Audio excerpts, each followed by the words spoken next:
عليه وسلم استقيموا واعتدلوا صووا صفوفكم فإن تسوية الصفوف من تمام الصلاة أقبل الله قلوب خاشعة.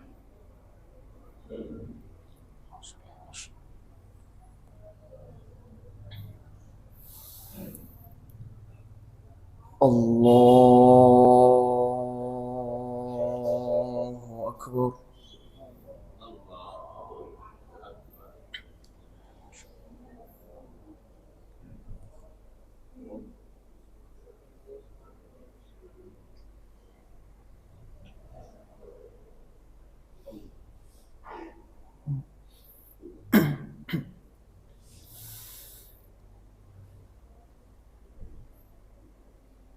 بسم الله الرحمن الرحيم.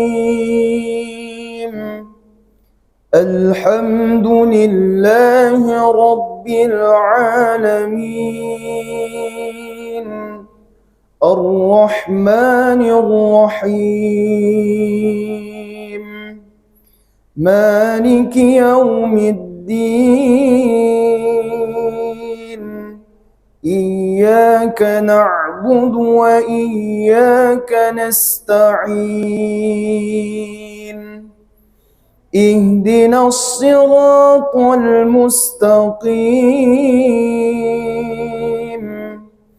صراط الذين أنعمت عليهم غير المغضوب عليهم ولا الضالين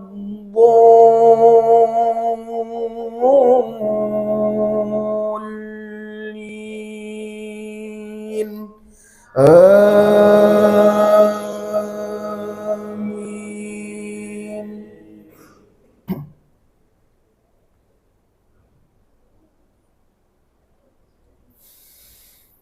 وإن كنتم على سفر ولم تجدوا كاتبا فرهان مقبوضة فإن أمن بعضكم بعضا فليؤدي الذي اؤتمن أمانته وليتق الله ربه ولا تكتموا الشهادة ومن يكتمها فإنه آثم قلبه والله بما تعملون عليم. لله ما في السماوات وما في الأرض وإن تبدوا ما في أنفسكم أو تخفوه يحاسبكم به الله فيغفر لمن يشاء ويعذب من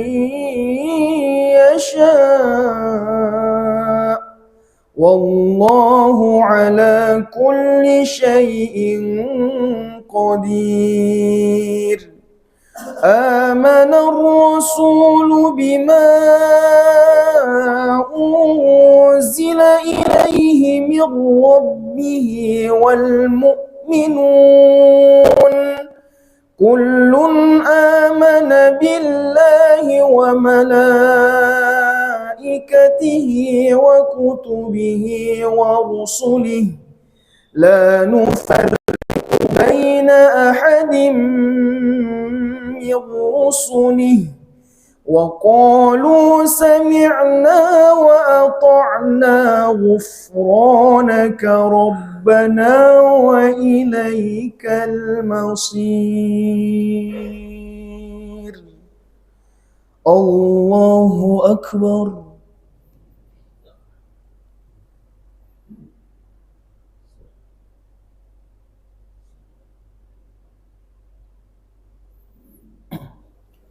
سمع الله لمن حمده.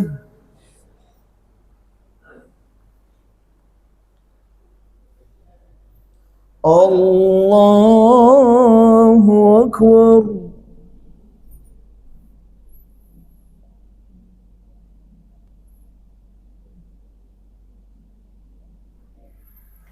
الله أكبر.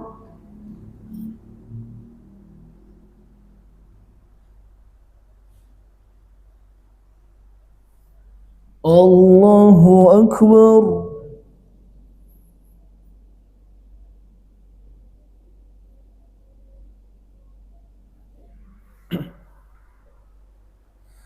الله أكبر. بسم الله الرحمن الرحيم. الحمد لله رب العالمين. الرحمن الرحيم. مالك يوم الدين. إياك نعبد وإياك نستعين. اهدنا الصراط المستقيم.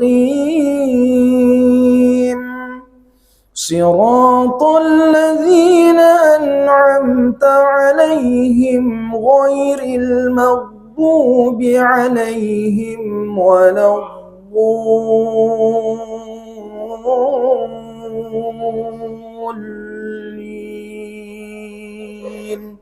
آمين.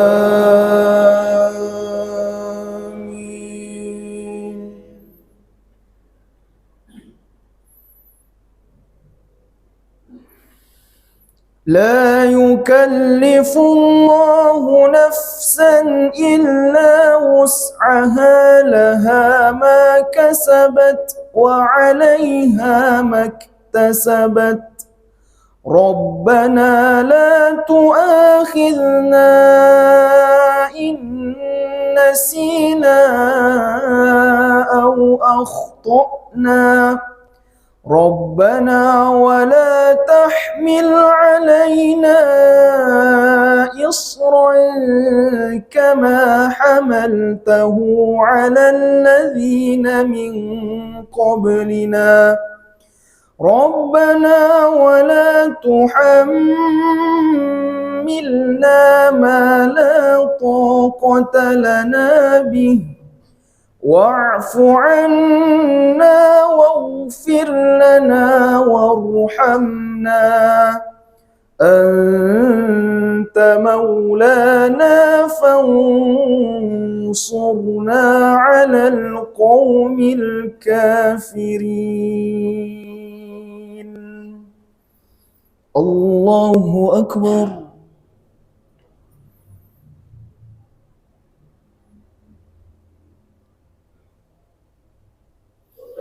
سمع الله لمن حمده.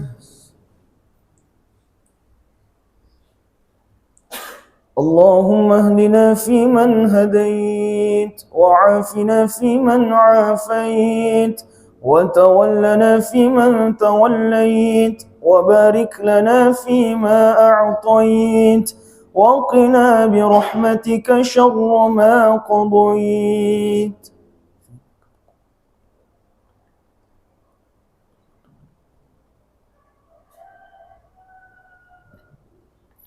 وصلى الله على سيدنا محمد وعلى آله وصحبه وبارك وسلم. الله أكبر.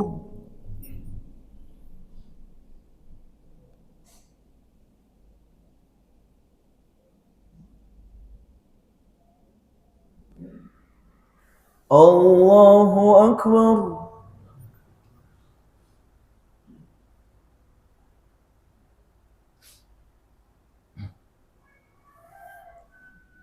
الله أكبر.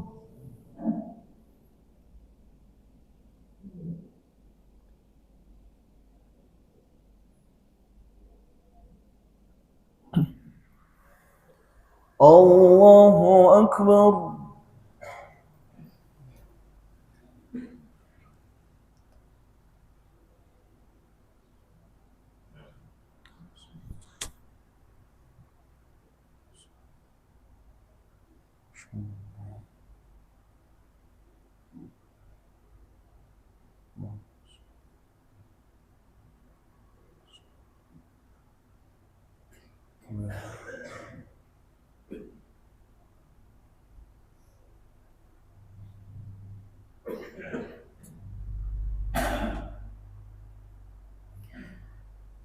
السلام عليكم ورحمة الله.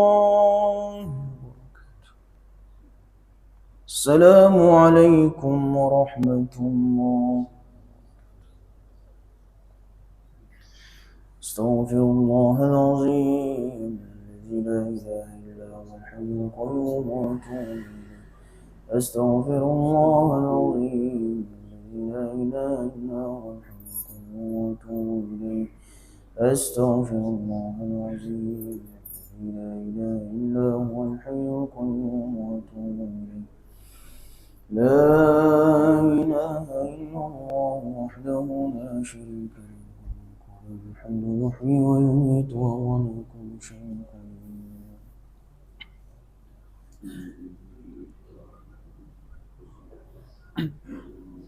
Bismillahirrahmanirrahim.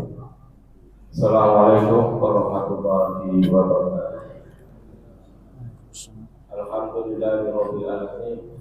Wa bihi nasta'in ala umuri dunyawati wassalatu wassalamu ala sayyidina Muhammadin wa ala alihi wa sahbihi ajmain.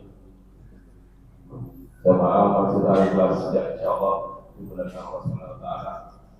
Puji syukur kita panjatkan kepada Allah Subhanahu wa taala atas segala nikmat yang telah diberikan kepada kita sehingga sampai hari ini hari ke-5 masuk hari ke-6 kita masih diberikan nikmat Allah, nikmat iman, nikmat Islam, nikmat sehat sehingga kita dapat mengisi Ramadan ini. Mudah-mudahan apa yang kita lakukan dari hari pertama sama hari kedua ini senantiasa mendapatkan limpahan rahmat dari Allah Subhanahu wa taala dan kita akan disampaikan nanti di ujung Ramadan. Amin ya rabbal alamin. Salawat dan salam sama sekali kepada kita Muhammad sallallahu alaihi wasallam.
Sudah kita lihat di masjid kita yang kita cintai, hari pertama subhanallah, masya Allah, penuh masjid kita.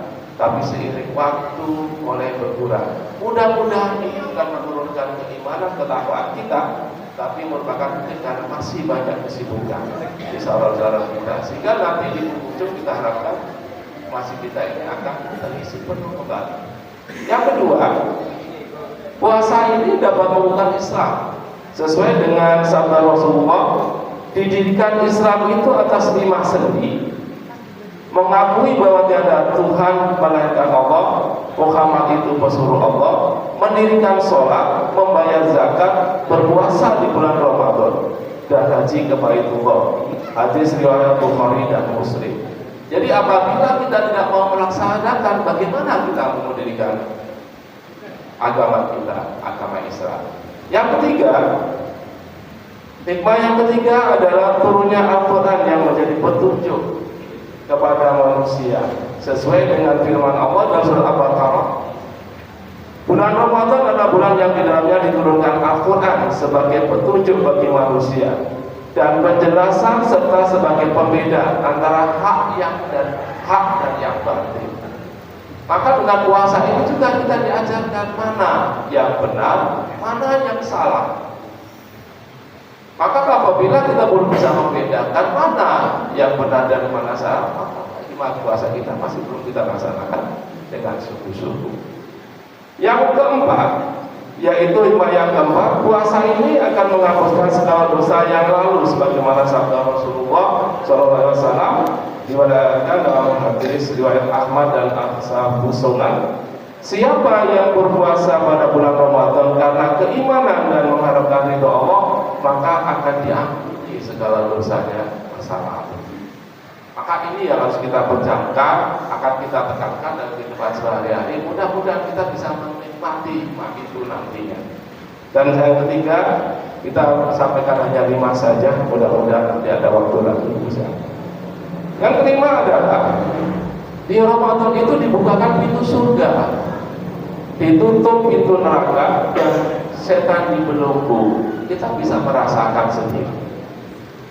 Kita bisa merasakan bagaimana nikmatnya Ramadan. Yang semula kita berat untuk melaksanakan ibadah yang lain, maka Ramadan ini kita seakan-akan terbuka jalan kita untuk meningkatkan ibadah. Bukan berarti dalam puasa itu tidak ada gangguan, masih kita lihat gangguan saudara-saudara kita saat ada interaksi di luar, mungkin mengajak makan pada acara buka bersama, tapi kita melalaikan kewajiban kita yang utama, yaitu dalam ibadah. Nah, ini perlu kita sadari bersama. Waktu kita masih ada kurang lebih 24-25 hari lagi. Maka kita tingkatkan, kita amalkan amalan-amalan yang telah dikenalkan oleh guru-guru kita, sudah diuraikan oleh guru-guru kita. Mari kita makmurkan masjid yang kita cintai ini. Tapi dikatakan bahwa Ramadan adalah bulan turunnya Al-Quran. Mari kita interaksi dengan Al-Quran. Masjid sudah memfasilitasi bagi bapak dan ibu yang mau belajar bersama, Kita membaca bersama-sama, bukan kuantitas, bukan banyak yang kita kejar, tapi bagaimana kita memperbaiki interaksi kita dengan Al-Quran, membaca Al-Quran dengan baik dan benar, seperti kemarin disampaikan. Bukan hanya membaca, sedikit demi sedikit kita juga berinteraksi, memahami apa yang ada di dalam Al-Quran. Mudah-mudahan 5 hal ini bisa meningkatkan keimanan dan ketakwaan kita kepada Allah SWT, dan dalam melaksanakan Ramadan ini kita diberikan kekuatan agar nanti kita akan mencapai pada penghujung Ramadan ini menjadi insan-insan hamba-hamba yang bertakwa kepada Allah Subhanahu wa taala. Bila taufik wal hidayah. Wassalamualaikum warahmatullahi wabarakatuh. Ustaz, ada kajian Ahad subuh? Ya. Bapak dan Ibu, masih ada pahala yang diberikan, yaitu sama-sama kita mengkaji, kita dengar dulu kita. Terima kasih.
Yes, semangat semangat hanya beliau semangat. Ya, apa? Kan lanjutan yang itu ikatan setan. Oh, semalam nggak bisa ini. Hah? Nggak Ya bisa. apa sih ditungguin?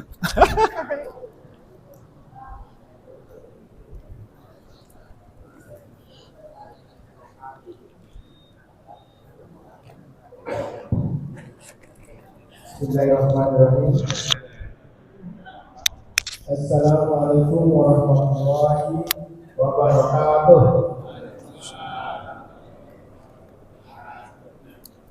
Alhamdulillahirrahmanirrahim. Alhamdulillahirrahmanirrahim. Alhamdulillahirrahmanirrahim. Asyhadu an la ilaha illallah wa asyhadu anna Muhammadan abduhu wa rasuluh la nabiyya ba'da amma ba'du. Rabbi shrah li sadri wa yassir li amri wahlul 'uqdatam min lisani yafqahu qawli. Rabbi zidni ilman warzuqni fahma. Segala puji dan puja kita panjatkan kepada Allah Subhanahu wa taala yang memberikan kepada kita hikmat sehat walafiat dan tentunya juga adalah hikmat iman maupun hikmat Islam. Pada pagi hari ini kita masih bisa menjalankan ibadah subuh berjamaah dan tentunya juga ibadah puasa Ramadan. Alhamdulillah. Selanjutnya salawat dan salam kita sampaikan kepada baginda Nabi besar Muhammad sallallahu alaihi wasallam. Sesuatu yang sama dari kita. Dia telah mengajarkan bagaimana untuk mendapatkan kebahagiaan yang hakiki di dunia dan akhirat.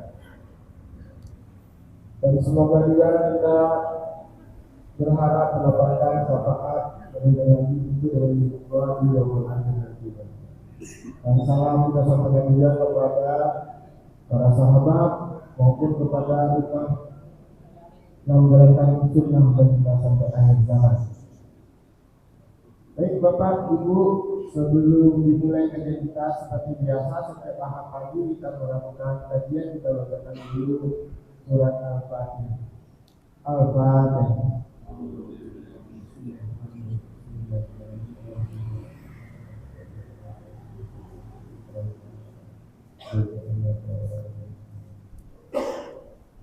Baik Bapak Ibu, pagi ini bersama kita Pak Ustaz Yusuf hadir akan menyampaikan tema mengenai ikatan setan. Seperti apa tepatnya kita simak bersama, nanti setelah ini ada waktu kita diskusi atau mendengar.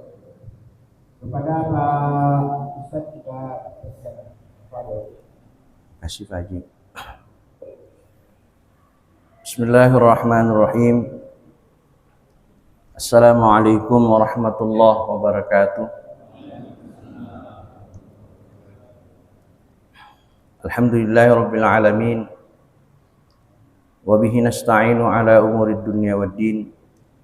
Wassalatu wassalamu ala asyrafil anbiya'i wal mursalin wa ala alihi wa ashabihi wa man tabi'ahum bi ihsanin ila yaumiddin, amma ba'd.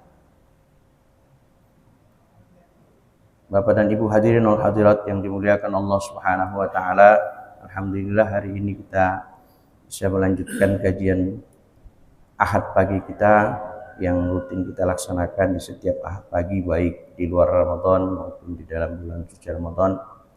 Pada kesempatan pagi hari ini kita melanjutkan kajian kita terkait dengan syaitan dan bagaimana syaitan bisa menggoda manusia dengan prasarana yang sudah kita kaji bersama-sama pada bulan yang lalu. Pada kesempatan hari ini kita akan bersama-sama mentadabburi beberapa ayat-ayat Allah terkait dengan kaidus syaitan, bagaimana syaitan itu kemudian menggoda manusia dalam aktivitasnya sehari-hari. Dalam sebuah firman Allah Subhanahu wa taala di dalam surah An-Nur ayat 21, Allah Subhanahu wa taala mengingatkan kita tentang perlunya kita berhati-hati dengan semua langkah-langkah syaitan untuk menyesatkan kita. Surah An-Nur ini surah yang ke-21, Allah Subhanahu wa taala berfirman,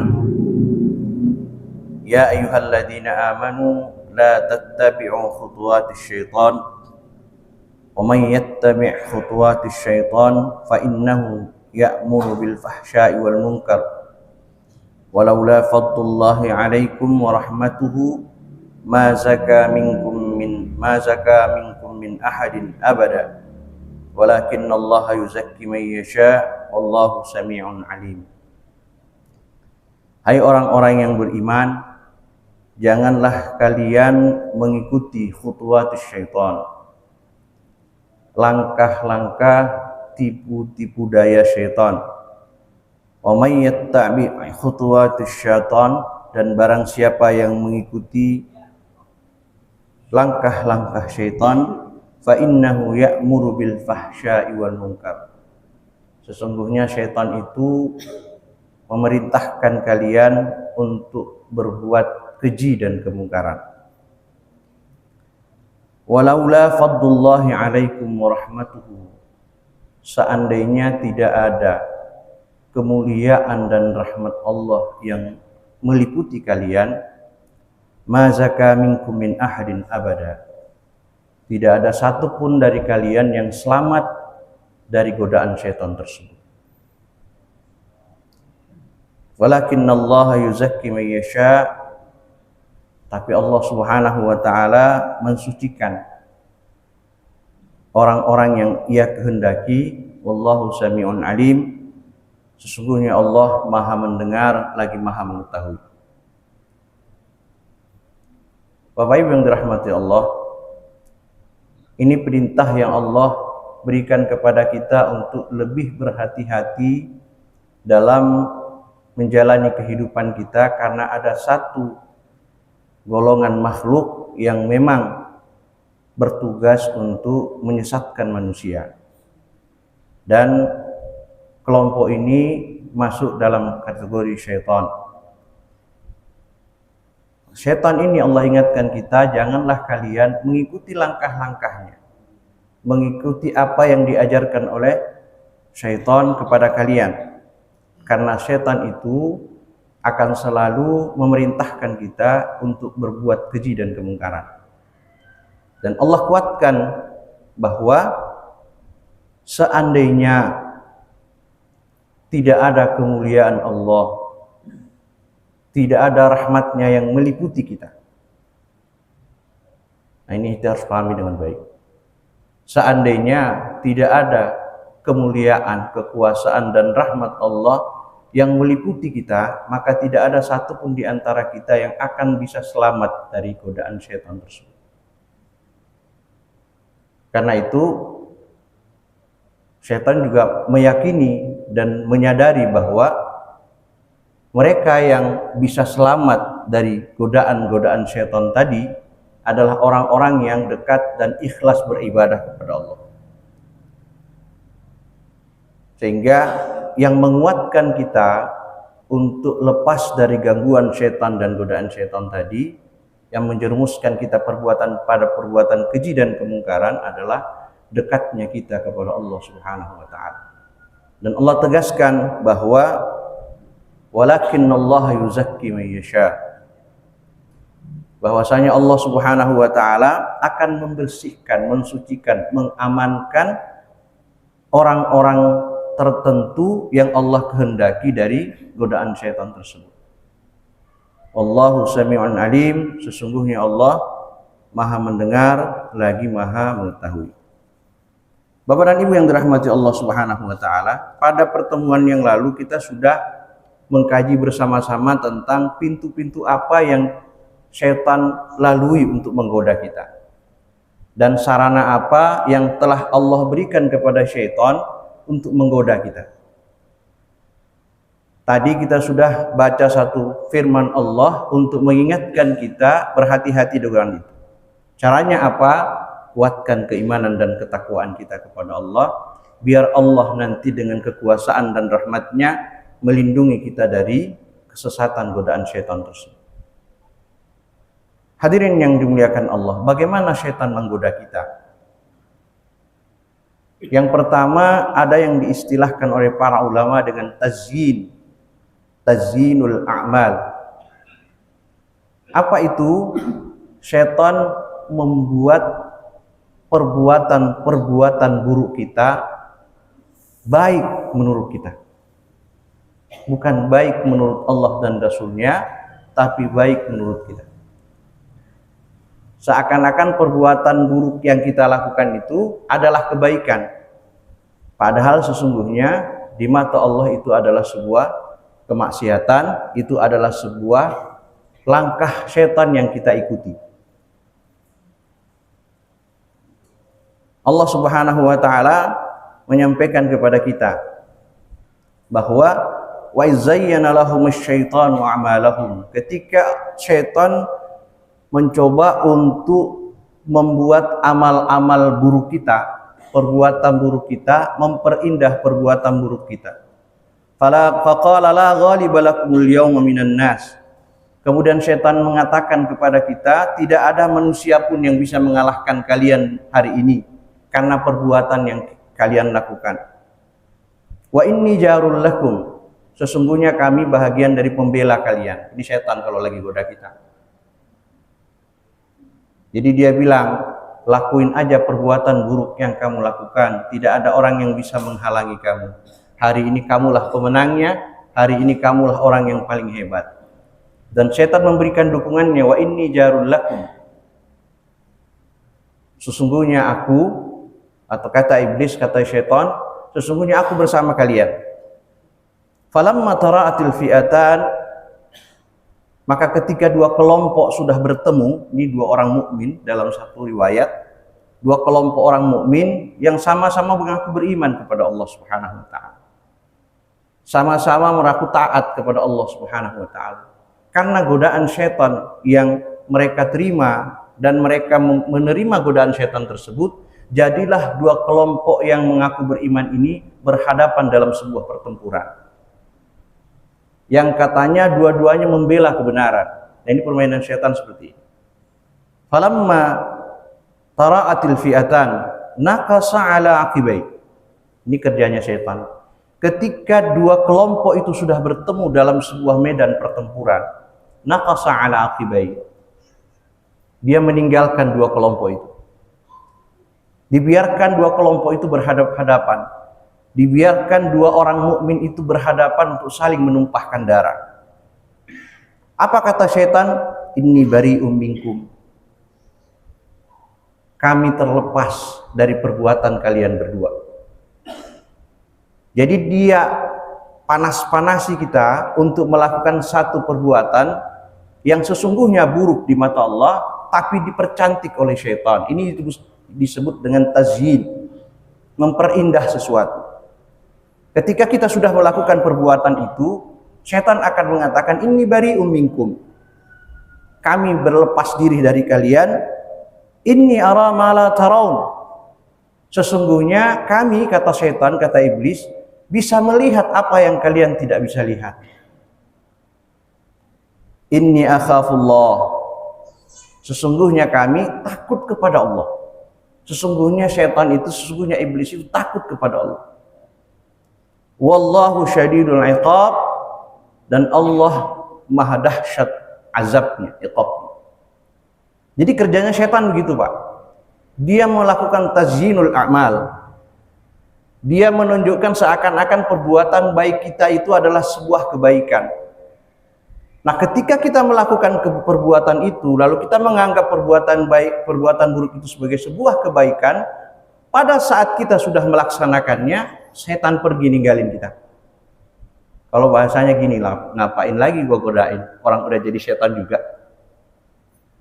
Ditinggalin kita. Lalu dia mengatakan, inni bari'um minkum, kami berlepas diri dari kalian. Silahkan kalian berperang, silahkan kalian menumpahkan darah atas nama kebenaran yang kalian akui masing-masing.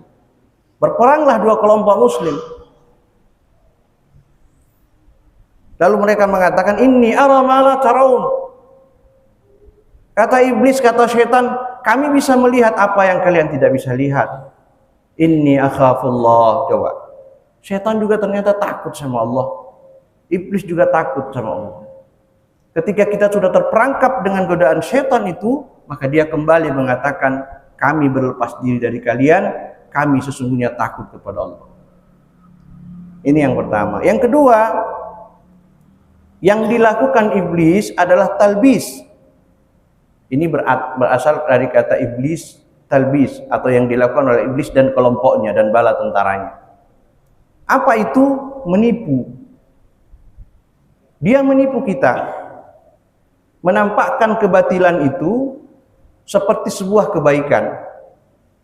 Mohon maaf misalnya, pada saat pemilu kemarin, mungkin ada sebahagian orang yang menghalalkan praktek rishwah. Praktek rishwah ini seakan-akan baik, memberikan bantuan kepada orang lain untuk kepentingan dirinya. Kalau bahasa kita menyogok, serangan fajar misalnya, bagi-bagi uang kepada pemilih agar mereka memilih orang tersebut. Ini talbis, seakan-akan baik, dengan alasan untuk memperjuangkan kebenaran, dia bagi-bagi uang. Padahal itu jelas rishwah, itu jelas sogok. Dan Rasulullah SAW sudah menegaskan, ar-rashi wal murtashi finnar. Orang yang menyogok, orang yang disogok, orang yang memfasilitasi sogokan itu sama-sama di neraka. Nah, ini kita harus hati-hati. Dan ini luar biasa terjadi pada saat pemilu kemarin. Siapapun bisa terjebak dengan hal ini. Kita tidak bisa menuduh siapa, tapi siapapun bisa terjebak dengan persoalan ini. Nah, ini termasuk talbis, termasuk dari bahagian syaitan itu menipu kita melihat keburukan itu sebagai kebaikan. Asy-syaitan ya'idukumul faqr wa ya'murukum bil fahsya wallahu ya'idukum maghfiratan minhu wa fadla wallahu 'asiun 'alim. Al-Baqarah ayat 168. Apa yang Allah sampaikan dalam ayat ini? Allah ingin memberitahu kita, sesungguhnya syaitan itu menjanjikan kepada kalian kemiskinan, walaupun sesungguhnya mereka berkata kekayaan. Seakan-akan orang yang korupsi itu kaya. Betul. Kasat mata kita melihat mereka kaya karena mereka bisa mengumpulkan uang jauh lebih banyak dari yang biasanya, tapi dengan cara kebatilan. Dia ambil hak yang bukan haknya. Dia ambil hak orang lain dan menghalalkan hak orang lain yang sesungguhnya haram baginya. Dia kumpulkan sebanyak-banyaknya. Kasat mata kita melihat mereka kaya, tapi hakikatnya mereka miskin. Ketika ketetapan Allah datang untuk menjatuhkan hukuman kepada mereka, mereka tidak memiliki apa-apa. Mungkin di dunia mereka bisa menikmati itu, kekayaannya, tetapi secara keberkahan tidak punya berkah sama sekali. Dan bisa jadi di akhirat menjadi penyebab utama dia disiksa oleh Allah Subhanahu wa taala. Maka Allah tegaskan kepada kita, asy-syaitan ya'idukumul faqr wa ya'murukum bil fahsya. Sesungguhnya syaitan itu menjanjikan kalian kemiskinan dan memerintahkan kalian untuk melakukan perbuatan keji. Wallahu ya'idukum maghfiratan minhu wa fadla. Dan Allah sesungguhnya menjanjikan ampunan kepada kalian dan kemuliaan. Maksudnya begini, jika kita menghadapi satu persoalan, di mana kita menghadapi satu ujian, memilih untuk melakukan kemaksiatan atau melakukan kebaikan, maka pilihan kita adalah memilih untuk melakukan kebaikan dan meninggalkan kemaksiatan. Ketika kita melakukan itu, secara kasat mata mungkin kita miskin di hadapan Allah, di hadapan manusia, tapi di hadapan Allah kemuliaan kita diangkat. Kita mendapat ampunan dari Allah, rezeki yang kita dapat adalah rezeki yang berkah. Sama seperti ketika ada sebuah pernikahan. Yang kita sebutkan ketika orang menikah itu kan ada doa, barakallahu lakuma wa baraka alaikuma wa jama'a bainakuma fi khair. Suatu ketika ada sahabat Nabi menikah. Datang salah seorang sahabat yang lain memberikan selamat. Dia bilang apa? selamat berbahagia sahabatku. Bahasa kita kira-kira begitu. Kemudian sahabat itu berkata, aku pernah mendengar Rasulullah SAW ketika mengucapkan selamat kepada seseorang yang menikah, dia mengatakan barakallahu lakuma wa baraka alaikuma fi khair wa jama'a bainakuma fi khair.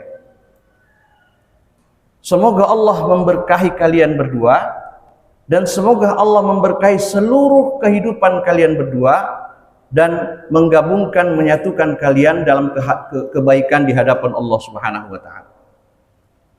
Apa yang ingin disampaikan oleh Rasulullah bahwa ternyata kebahagiaan itu bukan jaminan kita mendapatkan keberkahan dalam hidup. Tapi keberkahan dalam hidup sudah menjadi jaminan kita akan bahagia dalam hidup kita. Nah, ini yang harus kita pahami. Maka konteks ayat ini menyampaikan kepada kita bahwa wallahu wa'idukum maghfiratan minhu wa fadla. Allah memberikan kalian, menjanjikan kalian ampunan dan kemuliaan. Sesungguhnya Allah maha luas lagi maha mengetahui. Ini yang kedua. Yang ketiga, bagaimana setan menggoda kita? Melakukan taswif namanya. Apa itu taswif, Bapak dan Ibu yang dimuliakan Allah? Taswif itu menunda-nunda taubat.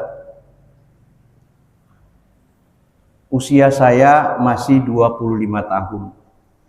Usia saya masih 30 tahun. Entar aja sholatnya. Entar aja puasanya. Masih ada umur untuk bertaubat. Yang usia 40 juga bilang seperti itu. Orang tua kita misalnya dikasih usia 75 tahun, insya Allah saya sampai 75 tahun. Nanti taubatnya usia 60 tahun. Dia menunda-nunda itu, padahal dia tidak tahu usianya sampai kapan. Itu kenapa hikmahnya kematian itu dirahasiakan oleh Allah, supaya kita tidak menunda-nunda taubat.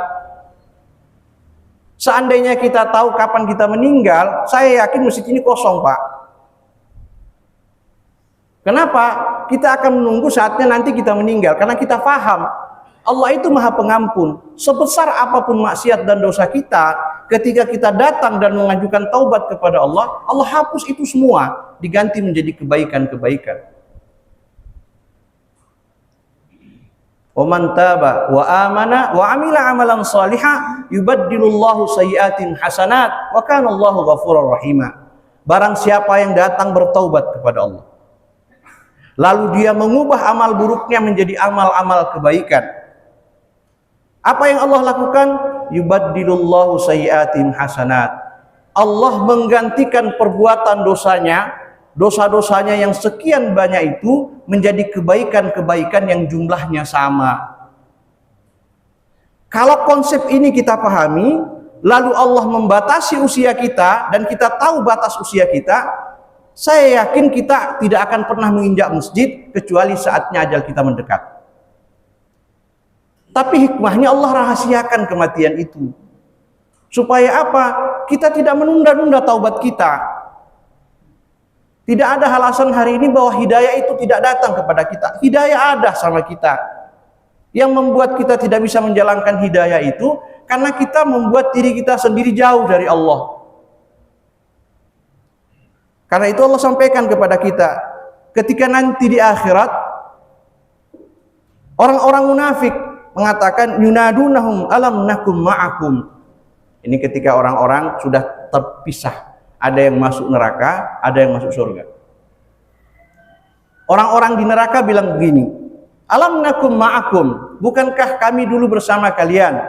Ini kalimatnya orang munafik. Orang munafik itu datang sholat bareng sama kita, puasa bareng sama kita, haji bareng sama kita, tapi hatinya tidak pernah ada keinginan untuk membela Islam. Justru dengan cara itu dia mencari cara untuk mencederai Islam. Mereka mengatakan, alam nakum ma'akum, dulu kami bersama kalian di dunia. Qalu, orang-orang mukmin mengatakan, bala, betul. Dulu kalian bersama kami, dulu kalian sholat bersama kami di masjid. Kalian dulu membangun masjid bersama kami, berpuasa juga bersama kami, bersedekah juga bersama kami, berhaji bersama kami. Walakinnakum fatantum anfusakum. tapi kalian mencederai diri kalian sendiri. Kalian mencelakai diri kalian sendiri. Wa tarabbastum, kalian menunda-nunda taubat. Wa gharratkumul amani, kalian tertipu oleh angan-angan kosong yang dibisikkan syaitan kepada kalian. Hatta jaa amrullah, sampai datang ketetapan Allah, al-maut, kematian menjemput kalian. Ini yang terjadi nanti di akhirat. Orang akan menyesali apa yang dilakukannya atas perbuatan jahat, dan ketika mereka mengikuti langkah-langkah syaitan, mereka akan menyadari dan mengatakan, dulu kami bersama kalian. Tapi ada di antara kita yang tidak selamat. Karena apa? Ternyata hati kita beribadah bukan karena Allah. Ternyata hati kita ngaji bukan karena Allah. Kenapa kita berpuasa bukan karena Allah. Kita berzikir bukan karena Allah. Semua itu kita lakukan hanya semata-mata ingin mendapatkan pujian dari manusia. Seakan-akan ketika kita sudah dipuji manusia, diangkat oleh manusia, derajat kita diangkat oleh Allah. Padahal sesungguhnya kita sedang menjatuhkan derajat kita sendiri di hadapan Allah. Ini yang ketiga yang dilakukan oleh syaitan. Yang keempat, kita ringkas saja sampai waktu syuruk ya Pak. Yang keempat, apa yang dilakukan syaitan menggoda kita? Dia melakukan tahwin namanya. Apa itu tahwin Bapak dan Ibu? Meremehkan dosa-dosa kecil. Nggak apa-apa, dosa kecil ini ntar kalau wudhu katanya jatuh sendiri dosanya. Nggak apa-apa, cuma ngambil dikit doang, nggak ada dosanya, dosanya kecil. Meremehkan dosa kecil. Padahal Rasulullah menyampaikan kepada kita, iyakum wa muhaqqiratudz dzunub. Hati-hatilah kalian karena kalian meremehkan dosa-dosa kecil. Fa innama mislu muhaqqiratidz dzunub, karena sesungguhnya perumpamaan orang-orang yang meremehkan dosa-dosa kecil.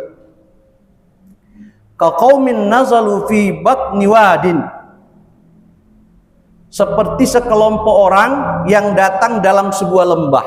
Sekelompok orang datang rombongan ke sebuah lembah. Faja'a dzu bi'audin. Kemudian orang-orang tadi ini membawa satu lidi, masing-masing membawa satu lidi. Karena begitu banyaknya orang yang datang dengan membawa satu lidi tadi, ketika lidi itu ditumpukkan, menjadilah tumpukan yang banyak.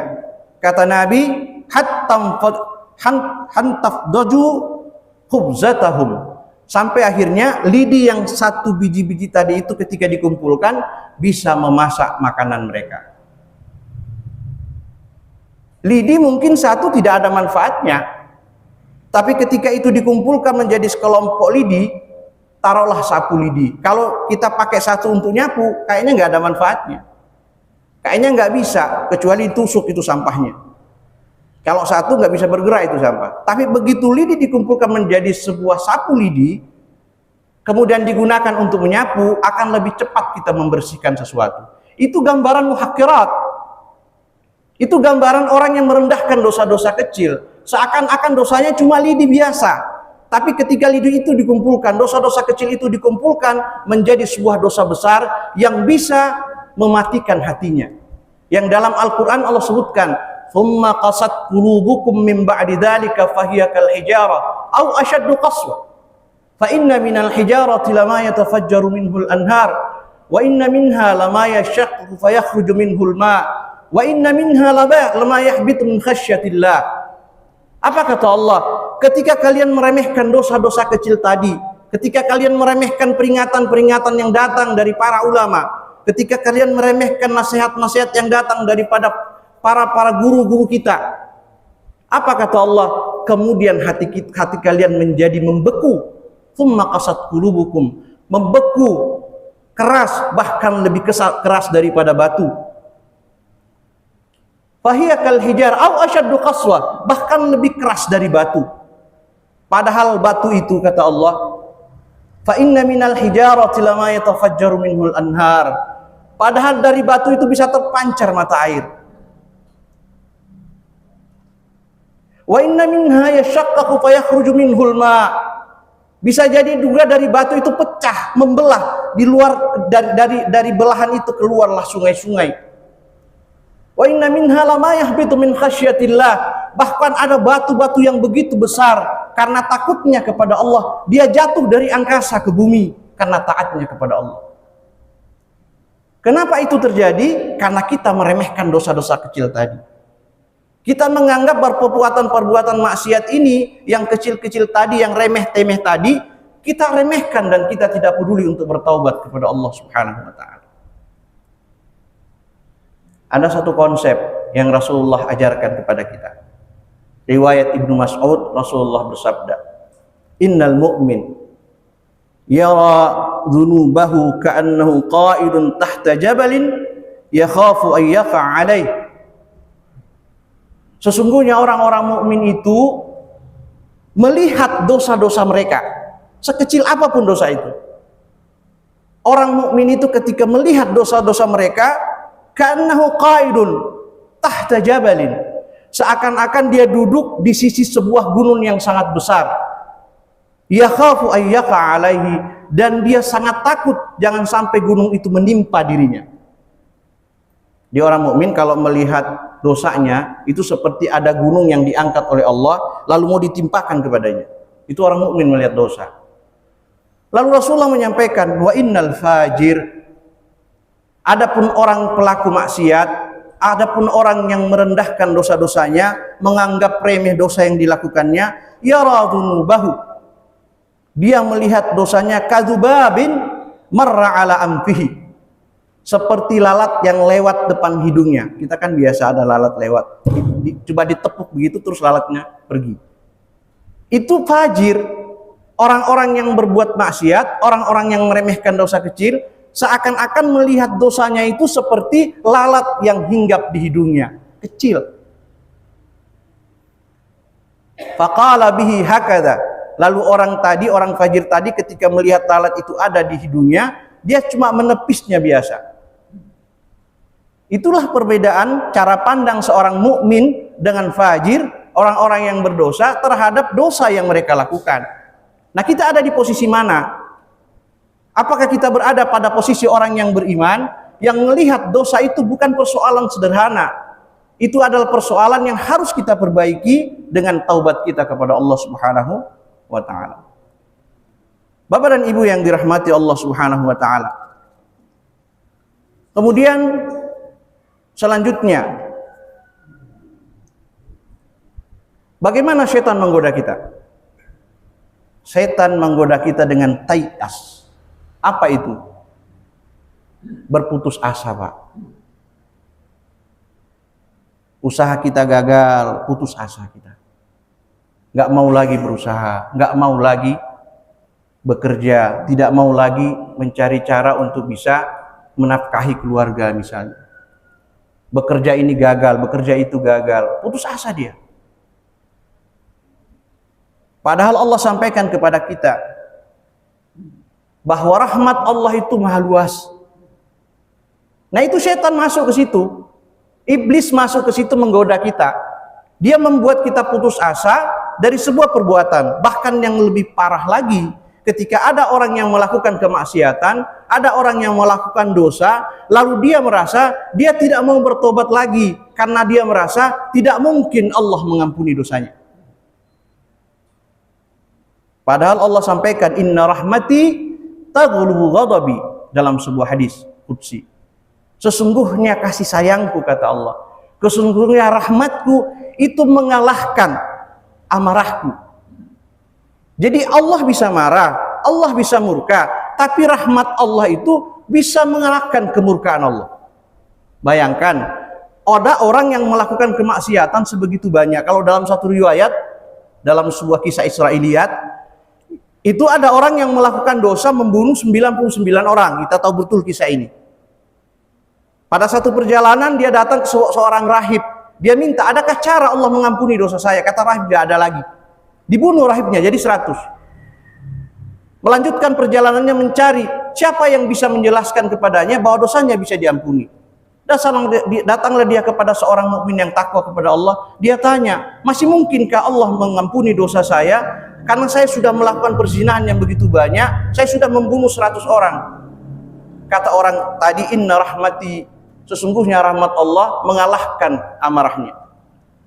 Maka disarankan untuk pergi ke satu tempat agar dia bisa menyelamatkan imannya, agar dia bisa bertaubat. Dalam perjalanan, orang itu belum beribadah, orang itu belum melakukan ketaatan apa-apa kepada Allah, meninggal. Yang terjadi adalah malaikat yang berdebat. Ini ahli neraka, ahli surga. Karena persoalan ini tidak selesai, Allah menengahi. Kata Allah, ukur jaraknya, lebih dekat mana? Kalau dia lebih dekat kepada tempat yang dituju, berarti dia ahli surga. Kalau dia lebih dekat dari tempat di mana dia berawal, maka dia ahli neraka. Di sini rahmat Allah turun. Apa yang Allah lakukan? Allah lebihkan langkahnya sehingga dia lebih dekat kepada yang dituju. Yang terjadi adalah apa? Dia menjadi ahli surga. Di saat dia belum melakukan apa-apa, kecuali hanya ingin bertobat dengan sebenar-benarnya kepada Allah. Ini yang disebut dengan sesungguhnya rahmat Allah itu bisa mengalahkan amarahnya Allah Subhanahu wa ta'ala. Allah marah dengan dia membunuh 100 orang. Bahkan dalam Al-Quran, ketika ada seseorang membunuh seorang mukmin yang takwa kepada Allah, maka dia seakan-akan membunuh seluruh manusia. Yang dibunuh 100. Tapi rahmat Allah luar biasa. Ketika itu terjadi, Allah ampuni dosanya hanya dengan satu langkah yang mendekatkan dia kepada tujuan, menjadi ahli surga.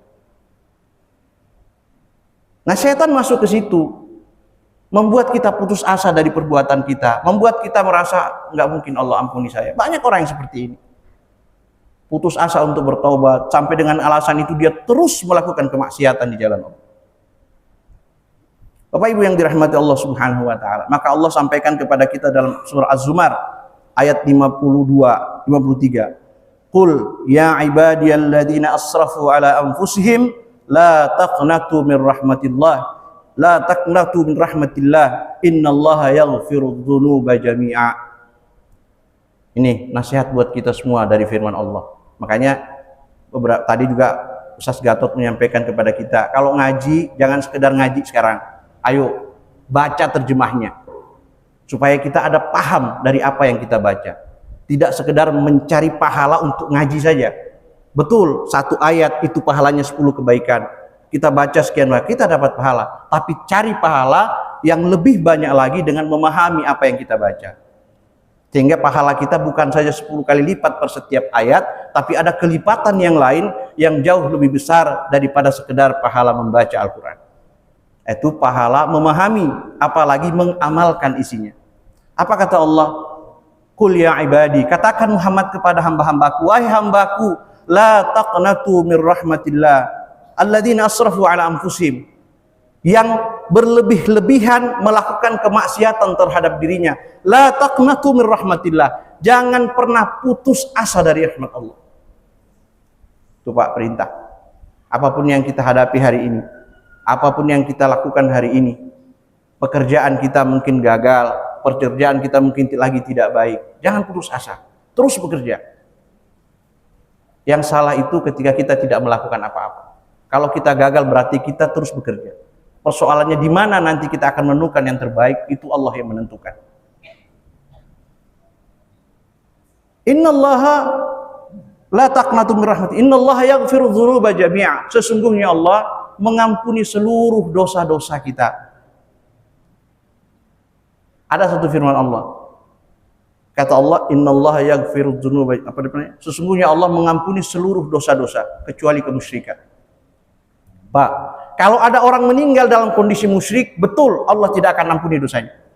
Tapi ketika dia melakukan kemusyrikan, lalu dia sadar kemusyrikan itu adalah sebuah kesesatan, lalu dia bertaubat kepada Allah, Allah ampuni dia. Selama dia pada saat dia mau meninggal dunia, dia meninggalkan kemusyrikan itu. Yang dijanjikan Allah untuk tidak diampuni dosanya adalah orang yang meninggal dalam kondisi musyrik.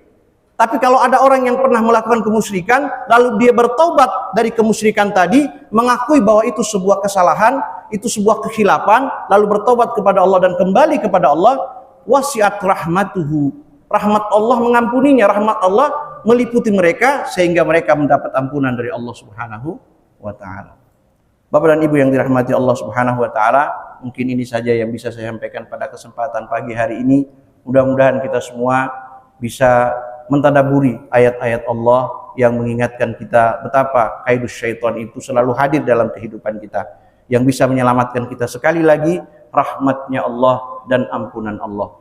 Kita tetap istiqomah dengan keimanan kita, istiqomah dengan ketaatan dan keikhlasan kita beribadah kepada Allah. Insya Allah, biarlah Allah yang akan menjadi pelindung kita dari godaan-godaan syaitan yang setiap hari datang kepada kita. Mohon maaf bila ada kekurangan. Kebenaran datang dari pribadi saya. Akhirul kalam. Assalamualaikum warahmatullahi wabarakatuh. Waalaikumsalam warahmatullahi wabarakatuh.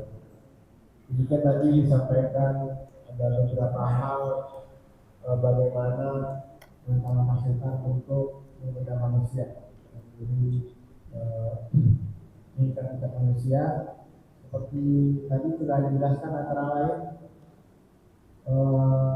manusia merasa indah perbuatan dosa. Jadi setan bilang bahwa itu adalah sesuatu yang indah, dan setan berkata juga bahwa setan bersama manusia, sedangkan kalian dan kebenaran masing-masing misalnya itu semua salah. Kemudian berikutnya ada bagaimana setan mengajak kita untuk menunda taubat, menunda taubat, kemudian merasa bahwa dosa-dosa kecil itu sesuatu hal yang remeh-temeh, padahal itu juga akan disebut itu sesuatu yang kecil juga akan disebut ibadah. Dan itu tadi mungkin ada satu dua pertanyaan, ada yang jelas berapa lagi? Oh ya, sampai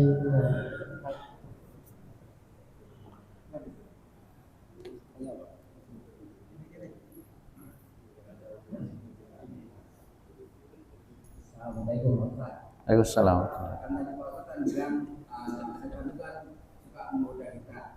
Berarti kita kan harus bisa, misalnya kalau bahasa manusia kan bisa membalasnya. Nah ini saya tanya, perbuatan apa yang dibenci setan selain kita dan dari istri setan?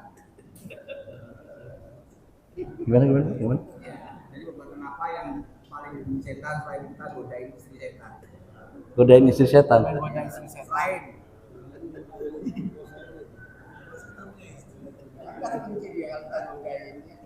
jadi apa yang harus kita lakukan selain kita menggoda istri setan katanya? Yang dibenci. Dan dibenci setan apalagi sih? Oh, maksudnya biar setan nggak menggoda kita gitu, Pak? Ya, itu Pak. Bapak mau goda setan juga? Kita punya istri itu ya. Saya bingung nih, kalau Bapak bisa goda setan, saya mau belajar tuh, Pak. Perbuatan apa yang dibenci gitu, Pak? Ah iya, kalau yang dibenci ya Pak, isinya setan. Ini yang masalahnya isinya setan nih Pak. Setannya kita hindari, nggak hindari, nah ini yang jadi masalah ya. Yang saya bingung gimana cara goda isinya setan. Jadi gini Pak, intinya gini, bahwa setan itu kita harus pahami. Setan itu dalam Al-Quran itu ada dua. Iya, kita istrinya nanti Pak. Saya jelasin setannya dulu ya. Karena yang bisa digoda ada dua setan, yang bisa digoda satunya, cuma jangan sampai goda, dosa dia. Jadi setan itu dua Pak. Setan dari bangsa jin dan setan dari bangsa manusia. Paham ya Pak? Kalau dari bangsa jin saya yakin Bapak nggak bisa goda. Tapi kalau dari bangsa manusia Bapak bisa goda. Masalahnya Bapak jadi setan juga jadinya. Tuh, ya. Karena itu kan istri orang Pak. Ya, jadi seburuk-buruk apapun seseorang, jangan pernah melakukan itu. Ya, jangan membalas keburukan itu dengan keburukan. Membalas keburukan itu dengan kebaikan. Itu yang Allah Rasul dan Rasulnya ajarkan kepada kita. Jadi jangan pernah berpikir ketika ada orang berbuat buruk kepada kita, lalu kemudian jangankan membalasnya Pak. Mendoakan saja Rasulullah melarang. Membalas perbuatan orang yang berbuat jahat kepada kita itu dilarang sama Nabi. Mendoakan saja nggak boleh. Misalnya kita doakan, ya Allah celakakan si fulan, ya Allah dari tadi nyakitin hati saya misalnya. Enggak Pak. Kenapa? Karena kalau doa itu ditolak sama Allah, doa itu kembali kepada kita. Jadi ketika ada orang melakukan satu keburukan kepada kita, yang harus kita lakukan adalah kita mendoakan dia supaya Allah membuka hidayah hatinya, tidak melakukan keburukan yang salah. Jadi itu tadi Pak ya, kalau Bapak mau goda setan jadi bangsa jin, saya yakin Bapak tidak mampu. Jangankan istrinya, jinnya aja Bapak nggak bisa. Ya, kecuali ngusir. Ya, artinya menghindari godaan setan itu kan, kalau tadi ayat yang kita baca, ya dekatkan diri kita kepada Allah. Dekatkan diri kita kepada Allah, rajin kita sholat, rajin kita puasa, baca Quran. Itu amal-amal yang kemudian kata setan, saya akan bisa menggelincirkan seluruh anak cucu Adam kecuali satu. Siapa mereka? Orang-orang yang mukhlis, orang-orang yang ikhlas, orang-orang yang ketika beribadah hanya semuanya disandarkan kepada Allah. Dia tidak pernah berpikir membalas keburukan orang. Dia tidak pernah berpikir untuk menjahati orang lain karena orang jahat kepada dirinya. Yang dia lakukan, dia tetap menebar kebaikan dan mendoakan kebaikan kepada orang lain. Itu ya Pak. Jadi jangan berpikir goda istri setan lagi ya Pak. Ya. Terima kasih.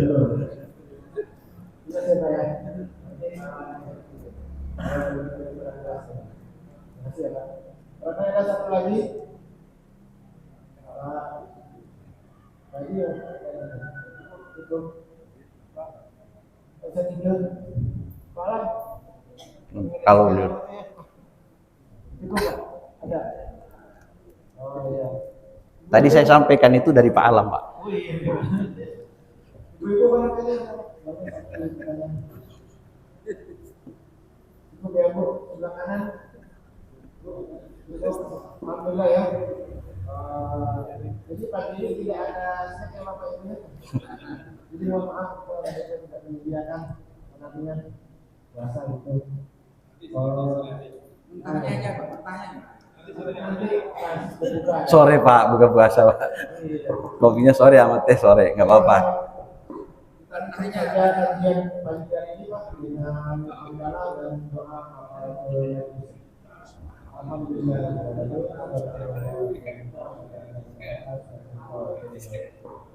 Assalamualaikum warahmatullahi wabarakatuh. Waalaikumsalam.